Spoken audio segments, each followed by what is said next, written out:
Number 1.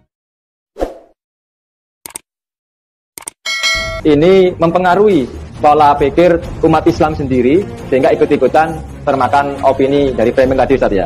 Tapi begini Ustaz, akhirnya fobia Islam ya, termasuk fobia khilafah yang merupakan ajaran Islam sebenarnya. Tapi begini Ustaz, saya akan coba memahami cara berpikir mereka yang fobia tadi itu. Bahwasanya mereka berpikirnya begini Ustaz. Kita ini negara sudah jadi, terus kemudian sudah ada kesepakatan bersama yaitu Pancasila dari para pendiri bangsa. Yang terus kemudian ketika kita menyuarakan khilafah yang merupakan konsep bernegara juga, maka bagaimana dengan kesepakatan bangsa ini? Ini kan warisan dari para pendiri bangsa, dan Pancasila sendiri kan sebenarnya tidak ada satupun sila yang bertentangan dengan ajaran Islam. Ini kan juga Islami juga. Kenapa masih harus ada khilafah? Apa tidak cukup Pancasila ini final, NKRI harga mati? Nah, ini ada upaya untuk dibenturkan dengan Pancasila dan Negara Kesatuan Republik Indonesia. Bagaimana Anda menanggapi ini, Ustaz? Ya, baik. Itu adalah sebuah pertanyaan yang sangat baik. Saya pikir sangat bagus. Pertama-tama kita harus mengklarifikasikan bahwa kalau ada tuduhan, kalau ada sebuah fitnah atau sebuah framing tadi yang mengatakan bahwa itu kelompok-kelompok pengusung atau kelompok-kelompok yang menginginkan khilafah itu mereka adalah anti dengan Pancasila atau menganggap Pancasila serta pemerintahan itu togut.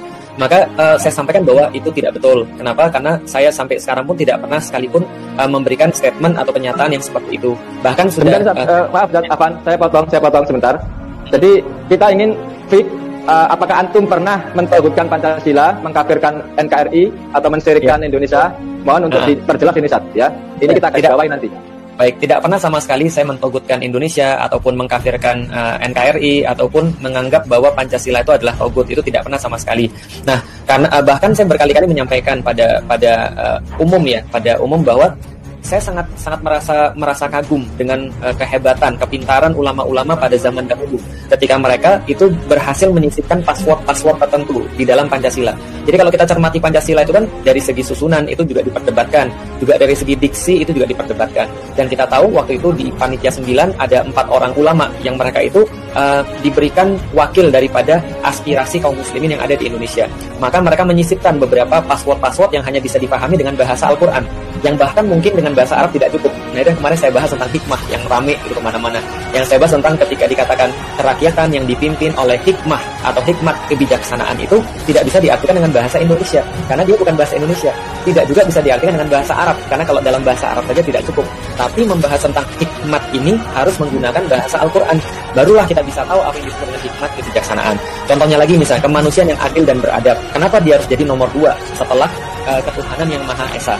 Kenapa persatuan Indonesia harus menjadi nomor 3 setelah nomor 1 dan nomor 2-nya misalnya? Nah, kesemuanya itu ternyata mengandung banyak sekali pengertian yang saya pikir semakin kita bahas, kita akan semakin tahu bahwa ulama itu ketika menyusun Pancasila ini tidak main-main dan memang digunakan supaya tidak diambil alih oleh orang-orang yang tidak bertanggung jawab.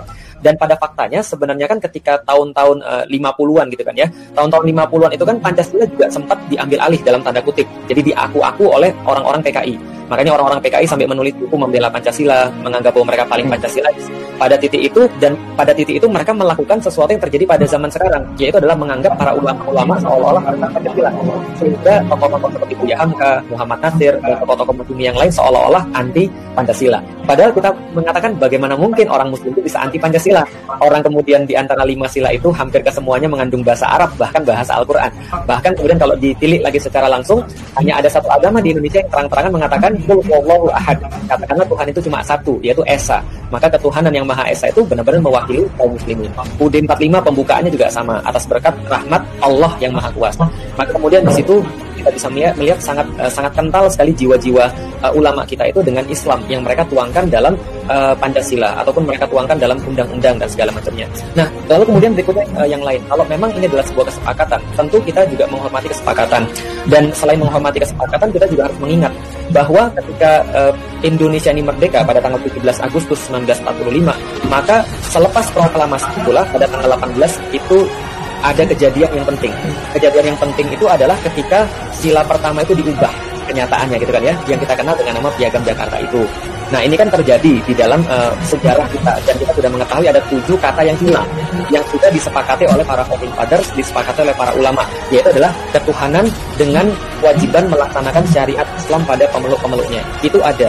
Karena itulah sampai tahun 55 Masyumi dan juga ormas-ormas Islam masih setia memperjuangkan bahwa 7 kata ini seharusnya tetap dimasukkan. Dan walaupun kemudian Bung Karno memberikan sebuah jalan lewat kemudian kalau saya nggak salah surat keputusan presiden ya pada saat itu. Nah, jadi ini adalah sesuatu juga yang berusaha dihilangkan sejarahnya oleh orang-orang lalu kemudian mengatakan bahwa kesepakatannya hanya sampai pada titik itu saja. Padahal ada titik yang lain yang perlu kita cermati lebih lanjut. Jadi tentu saja kita tetap menghormati dan kita tetap mengatakan bahwa Indonesia adalah bagian daripada negeri kita, negeri dakwah gitu kan ya. Dan kita tinggal di sini, kita berdakwah di sini, tentu saja kita tidak mungkin untuk mengatakan bahwa ini justru negara kafir atau negara togut dan segala macamnya. Nah, itu adalah pandangan kita tentang Indonesia. Lalu bagaimana ketika khilafah nanti didakwahkan? Apakah tidak berbenturan dengan satu sama lain?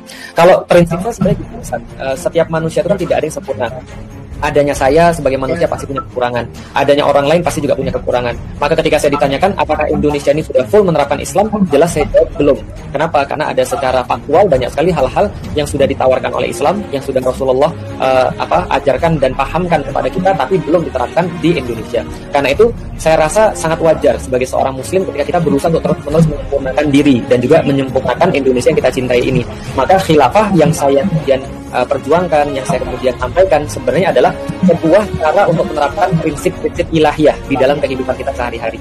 Jadi kalau sebagai individu kita sholat, sebagai individu kita puasa, maka negara juga sebagai entitas juga punya sebuah peran untuk menerapkan hukum Allah. Nah, itu yang kemudian kita dorong dengan dakwah. Jadi bukan dengan kekerasan, bukan dengan paksaan sebagaimana yang seringkali dituduhkan, oh kalau kamu mau khilafah seperti itu kayak ISIS. Padahal seluruh ulama di dunia itu sepakat bahwa ISIS itu salah gitu kan. Termasuk kemudian juga kita di Indonesia tidak ada satupun yang menganggap bahwa ISIS itu benar. Kira-kira gitu. Jadi sangat jauh dengan paket daripada ISIS. Gitu, Ustaz. Ya, jadi selama ini kita terbawa framing Ustaz ya, karena selama ini kita tidak pernah tabayun langsung dengan antum.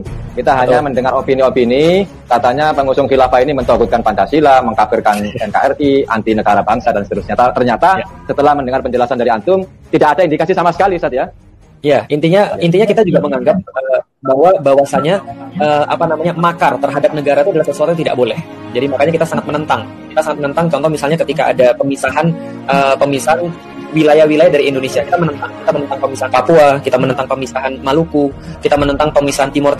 Kenapa? Karena di dalam hukum Islam negara itu yang sudah bersatu tidak boleh dipecah belah lagi. Karena kalau dipecah belah sama saja dengan memecah belah kaum muslimin. Maka kita menganggap memecah belah itu adalah sebuah tindakan berdosa. Sehingga makar terhadap negara yang sah itu tidak boleh. Yang boleh apa? Yang boleh mendakwahkan Islam. Sehingga penguasa-penguasa itu aware dengan kemudian hukum-hukum Allah, lalu mau menerapkan hukum-hukum Allah dalam keseharian mereka dan juga di dalam level bernegara. Kira-kira begitu.